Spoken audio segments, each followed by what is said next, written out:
Meus queridos, eu quero convidá-los a abrir as Bíblias comigo, Números, capítulo de número 13.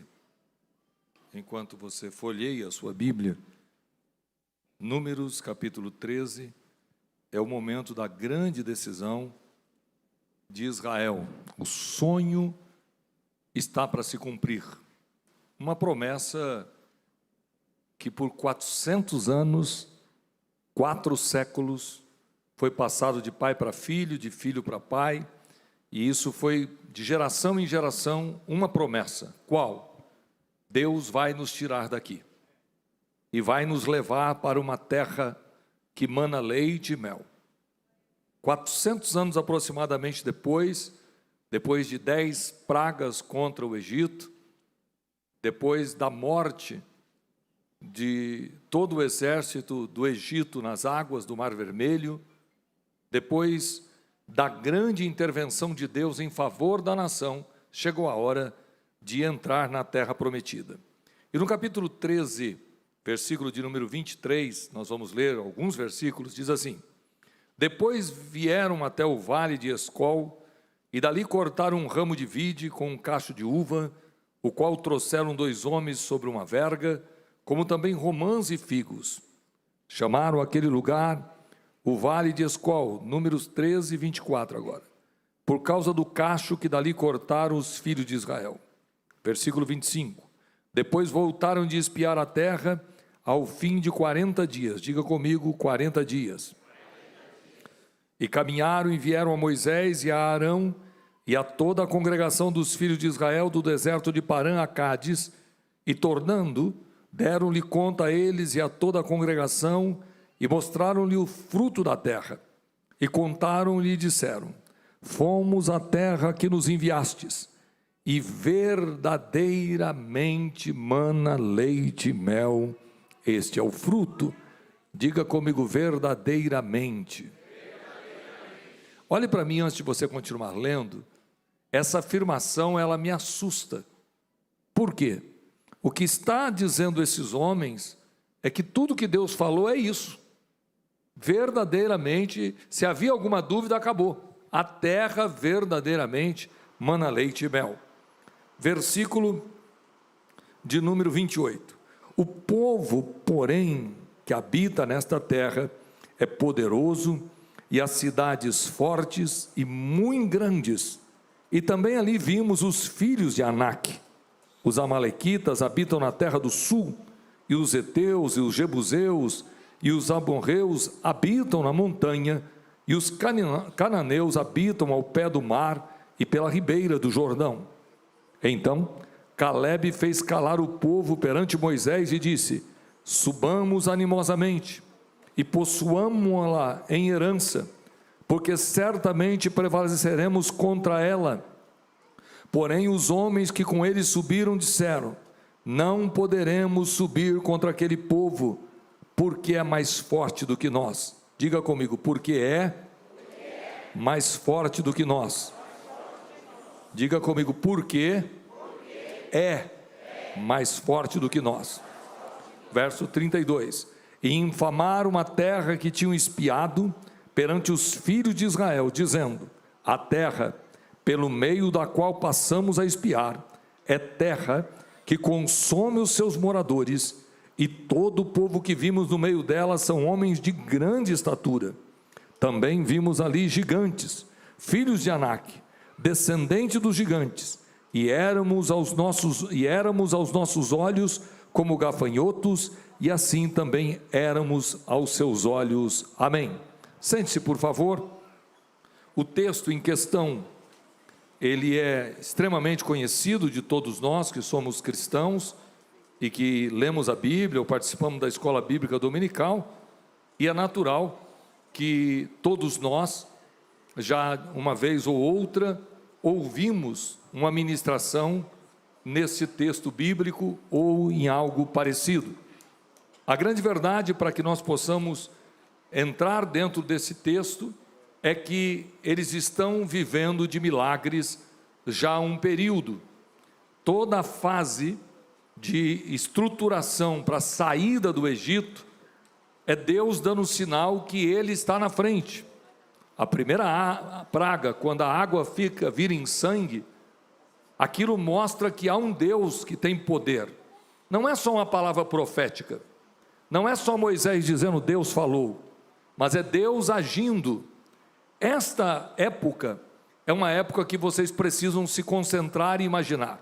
Nós temos aqui em Taboão da Serra aproximadamente 300 mil habitantes, mas nessa época, segundo historiadores, possivelmente nós tínhamos 5 milhões de pessoas no Grande Egito.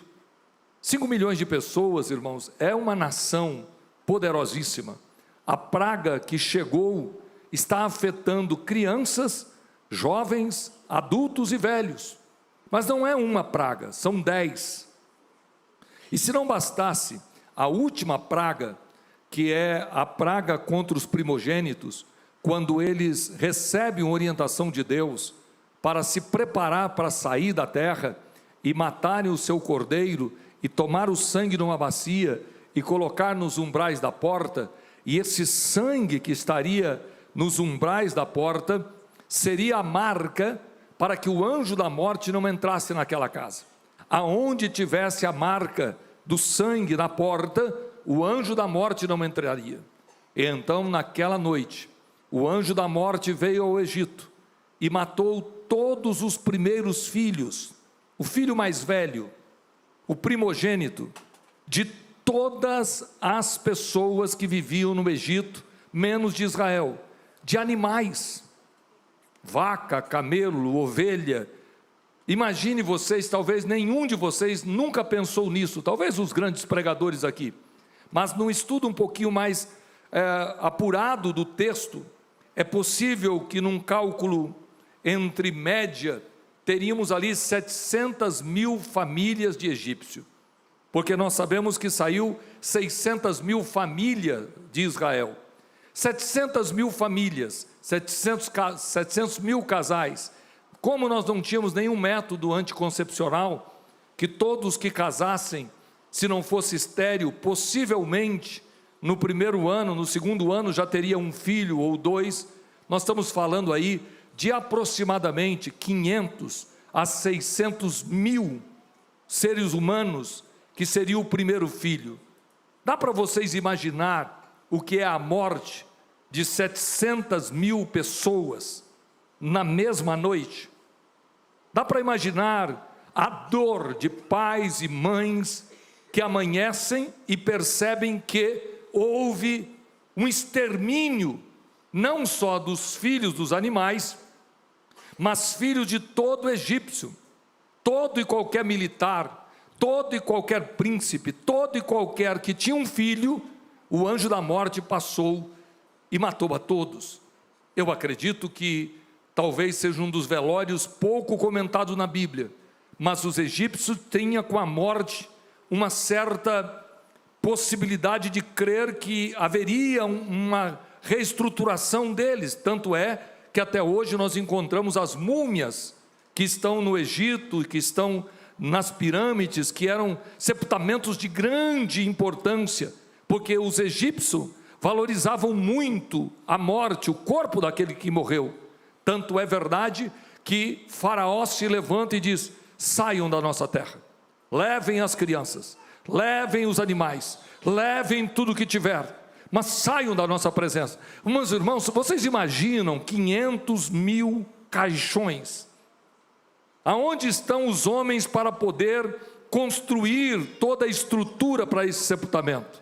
O povo de Israel sai em alegria, em festa, e o Egito fica em lágrimas. Quando eles estão já caminhando para a terra prometida, há uma palavra de Deus para voltar e acampar num lugar que vai se tornar uma armadilha, porque na frente tem montanhas, atrás, do lado tem montanhas, na frente está o Mar Vermelho, e quando eles despertam na madrugada, está vindo o grande exército de Faraó contra eles. Não tem como correr para o mar, não tem como subir as montanhas, nem tem como voltar pelo caminho que vieram. E ali, depois desta grande manifestação da glória de Deus, que mandou as 10 pragas, que provou que Ele é Deus, que provou o que Ele faz, o povo temeu, ao ponto que Moisés vai dizer: o que eu digo, o que eu faço? E o Senhor Deus diz: mande que o povo marche. O que você tem na mão? Toque as águas. E quando ele toca as águas, o mar se abre, e muros de águas são levantados. Nós estamos falando, irmãos, de aproximadamente 2 milhões de pessoas, 1,5 milhão de seres humanos, entre homens, mulheres e crianças. São 600 mil famílias aproximadamente. Vocês sabem o que é o metrô lotado, vocês sabem o que é um ônibus lotado, mas não dá para imaginar o que é uma multidão de 1 milhão de pessoas marchando na mesma direção, vendo o milagre cara a cara, à direita e à esquerda. Deus está sustentando as águas e eles passam por pé enxuto, glorificando e adorando a Jeová. Há uma manifestação da glória de Deus, há uma manifestação da intervenção dos céus. É Deus dizendo: sou Deus e estou tirando vocês, sou Deus e estou levando vocês à promessa. Queridos irmãos, queridas irmãs, quando eles saem do outro lado, eles celebram ao Senhor, mas quando eles estão saindo do outro lado, eles percebem que o exército de Faraó aproveita o caminho, e olha como Deus trabalha: não fecha o mar, porque Deus tem mais uma sentença a dar. Eles não se dobraram diante da morte de 500 mil primogênitos, 600 mil primogênitos. Diga comigo: tem gente que tem o coração duro demais. Repita de novo: tem gente que tem um coração duro demais. Agora olha para o seu irmão e diga: e o seu é duro? Tem gente que parece que não entende, que não aceita, que não compreende o trabalhar de Deus. Deus manifesta a sua glória, Deus manifesta o seu poder, mas nós continuamos tendo medo. E lá do outro lado da água, Deus permite o exército de Faraó entrar, e quando o mar fecha, matou todo o exército. Quantos morreram ali? Quantos boiaram depois de mortos? Só que agora tem cavalos, tem carruagens. A cena, irmãos, é aterrorizante. Eles estão do outro lado olhando o mar, e corpos estão boiando.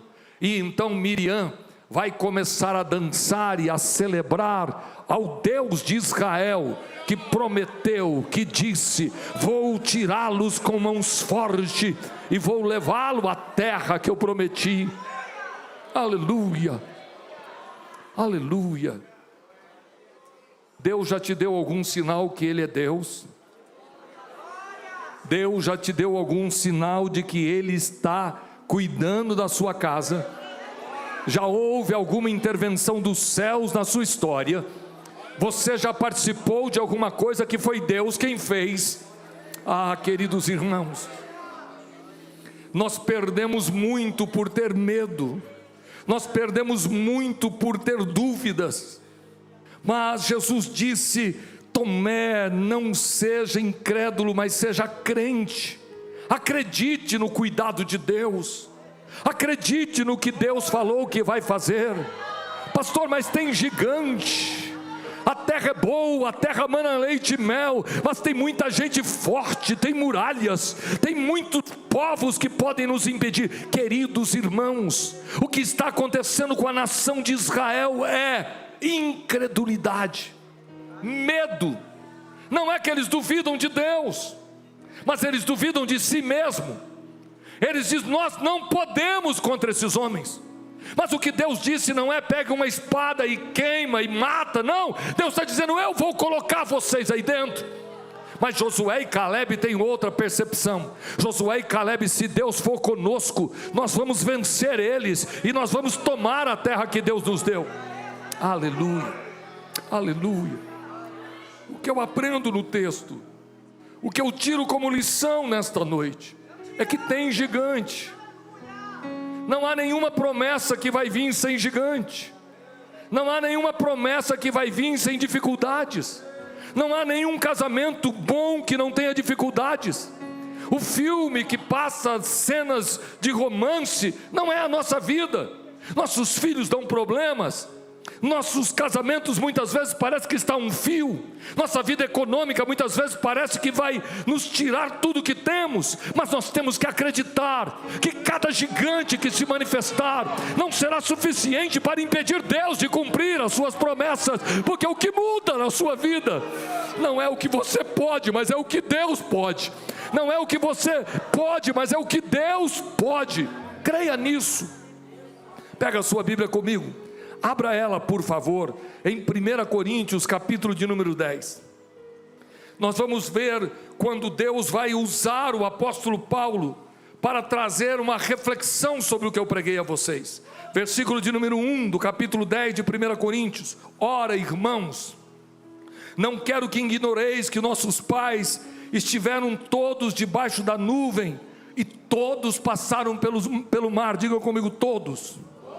E todos foram batizados em Moisés, na nuvem e no mar. E todos comeram de um mesmo manjar espiritual.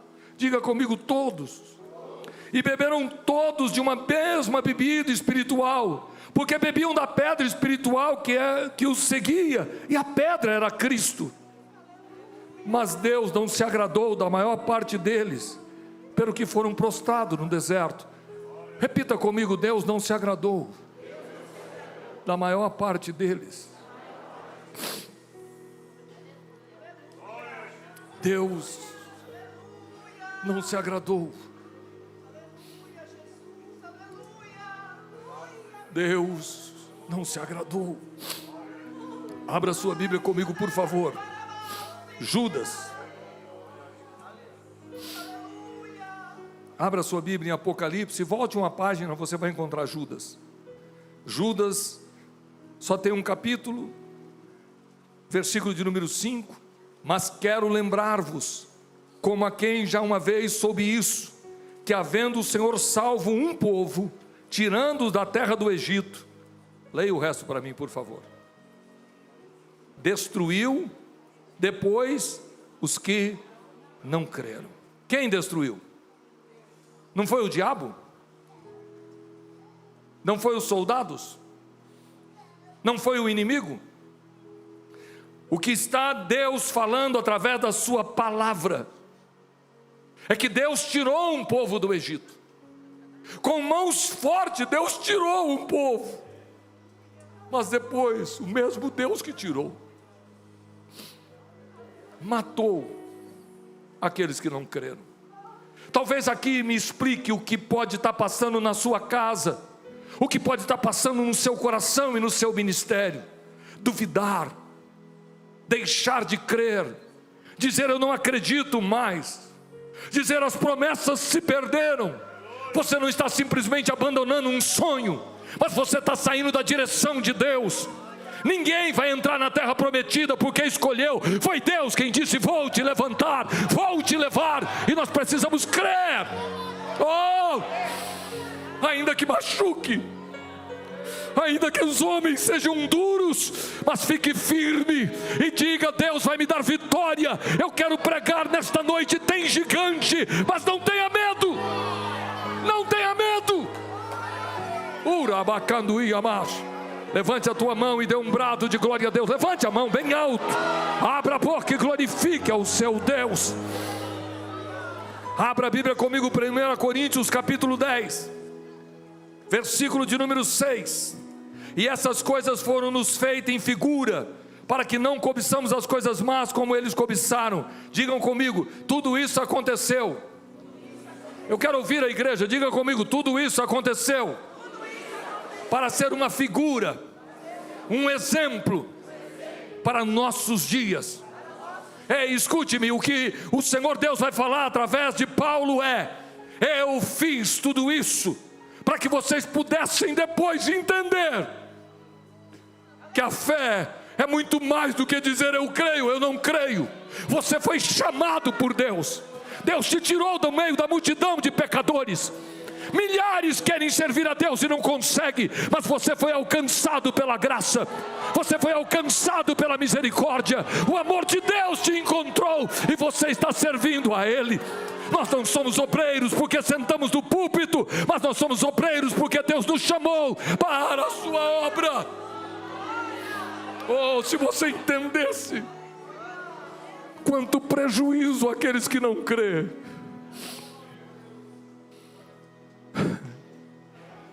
Versículo de número 7.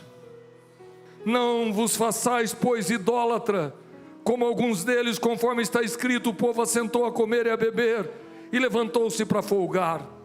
E não nos prostituamos, como alguns deles fizeram, e caíram num dia 23.000.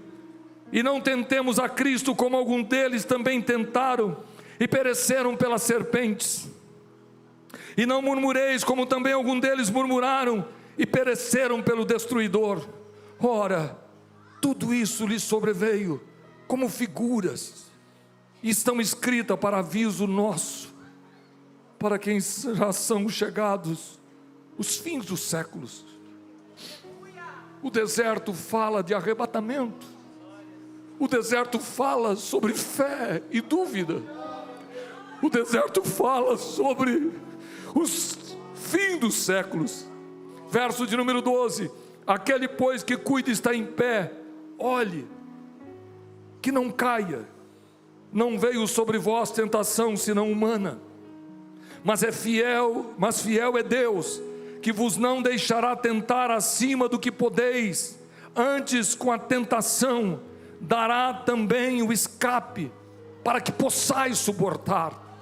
Eu quero ler com toda a igreja o versículo 13, por favor. Todos em voz alta, leia comigo. Não veio sobre vós tentação senão humana, mas fiel é Deus, que vos não deixará tentar acima do que podeis, antes com a tentação dará também o escape, para que possais suportar. Tem gigante, mas não tenha medo. Tem gigante, mas continue crendo que Deus vai entrar com providência. Quem recebe esta palavra como palavra de Deus, abra a tua boca e dê um brado de glória a Deus. Você vai vencer esta luta, você vai vencer esse gigante, mas pelo amor de Deus, não desista.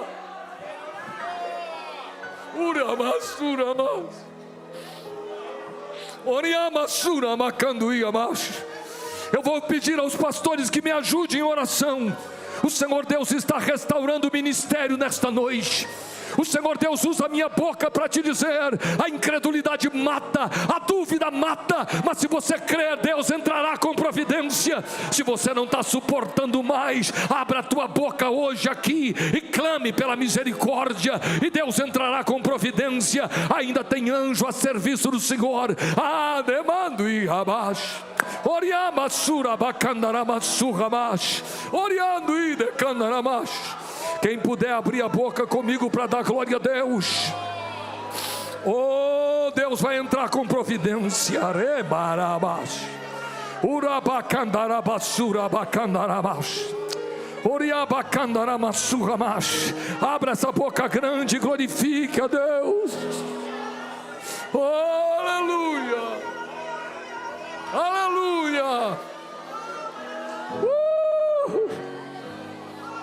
Olha para quem está do seu lado e diga para ele: tem gigante.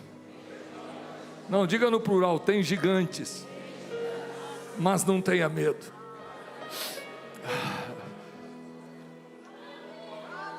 Eu poderia traduzir: tem problemas, mas não tenha medo. Nós estamos vivendo numa geração de covardes. Estamos vivendo numa geração de pessoas que não querem enfrentar os seus problemas. É mais fácil divorciar e tentar um outro casamento do que resolver o que ele mesmo começou. Estamos encontrando uma geração que fazem promessas a Deus e aos homens, mas não cumprem. Num casamento precisa ter testemunhas, tanto no casamento civil como na igreja, para que essas testemunhas testifiquem do seu juramento.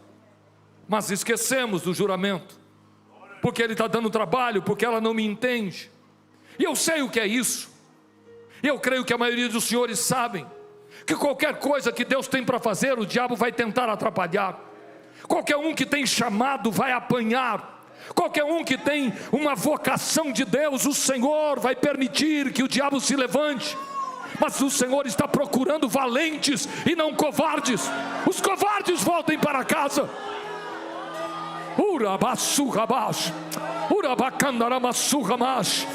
Talvez você não entende o que Deus está fazendo, mas Ele te trouxe aqui hoje para falar contigo. Não desista.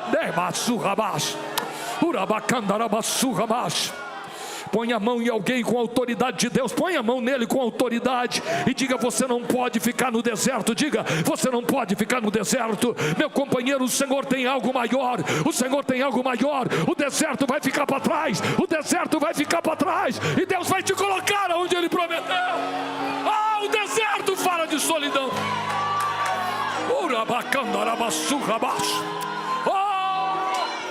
O deserto fala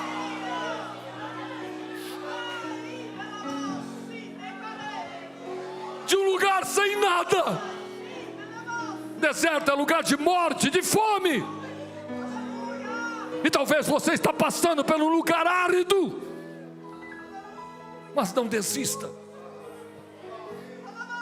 Peça graça ao Senhor. Não há tentação acima daquela que possamos suportar.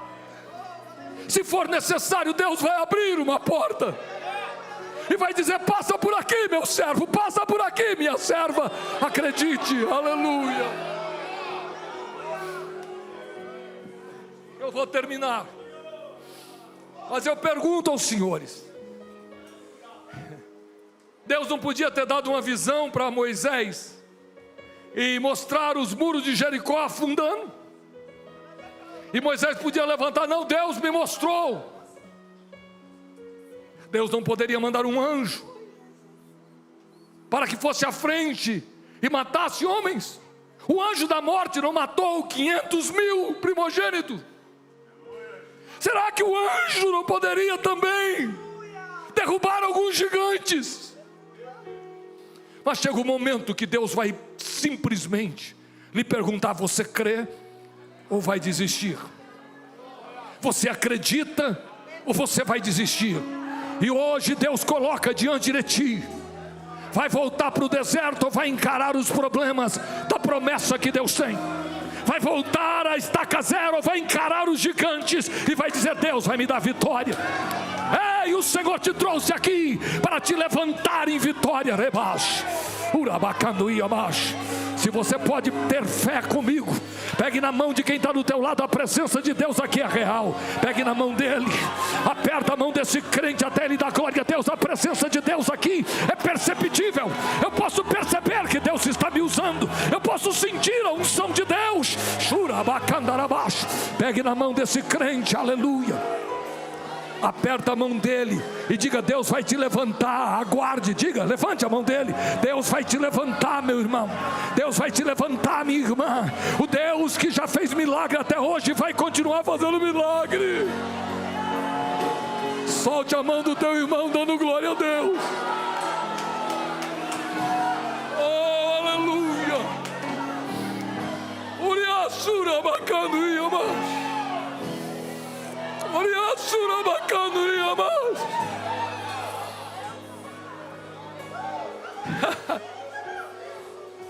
Que nós possamos hoje aprender que Deus não nos dará a promessa antes de lutarmos. Vai haver dor, vai haver desprezo, mas nós temos que olhar para trás e dizer: não, Deus cumpriu o que falou até agora e vai continuar cumprindo.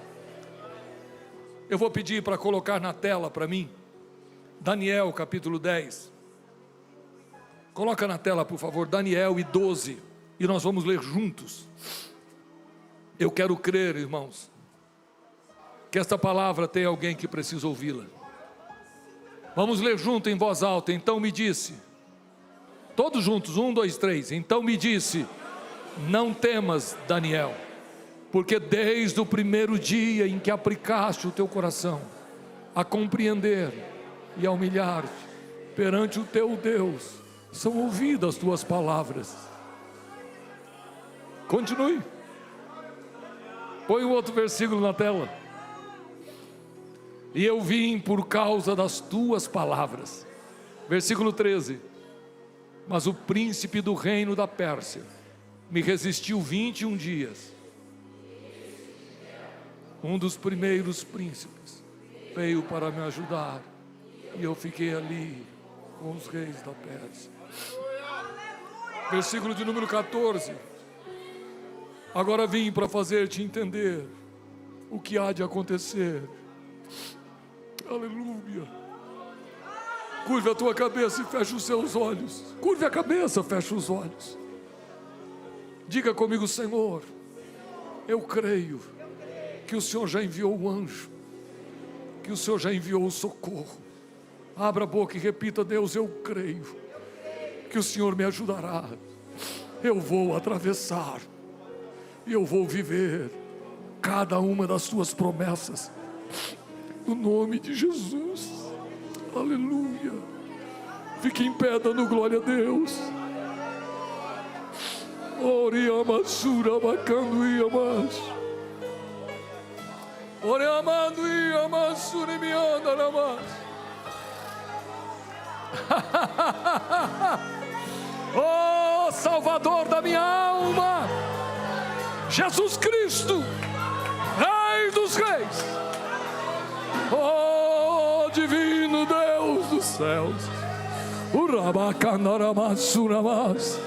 Como é gostoso ser ministrado, como é gostoso ouvir palavra de Deus. Tem gigantes, mas não tenha medo. Põe essa palavra no teu coração e tenha a convicção de que muitos de nós temos que vigiar, porque quem está em pé tem que cuidar para não cair. Não há bom. Eu sei que se eu não cuidar eu posso cair. Muitos grandes homens caíram. Não creia que você é mais forte do que ninguém. Somos frágeis, fracos. Vez ou outra seremos tentados ao ponto de querer desistir. Mas é tão bom quando a gente vem à casa do nosso Deus e Ele abre as Escrituras para falar conosco. Eu vou convidar você a orar e a clamar ao Senhor, para que o Senhor lhe dê sabedoria, força, e que você possa voltar para a tua casa com uma palavra: tem gigantes, mas eu vou vencer. E quem sabe hoje o anjo que foi enviado possa dizer, desde o primeiro dia que você começou, o Senhor me enviou. Vamos orar. Eterno Deus e eterno Pai, quero te agradecer, Senhor, pela tua palavra. Como é bom, Senhor, ouvir a tua voz. Renova, Senhor, a nossa fé. Renova, Senhor, as promessas. Tira do nosso coração o medo, Senhor, e nos ajude, meu Deus, a caminhar um pouco mais. Oh, meu Deus, nos ajuda a enfrentar os desafios. Cada gigante, Senhor, que nós vemos, acrescenta a nossa fé, Senhor. Oh, meu Deus, traga consolo ao teu povo. Traga, Senhor, traga estrutura a cada um de nós. Nós vamos vencer, no nome de Jesus, o teu Filho. Amém, amém. Aleluia.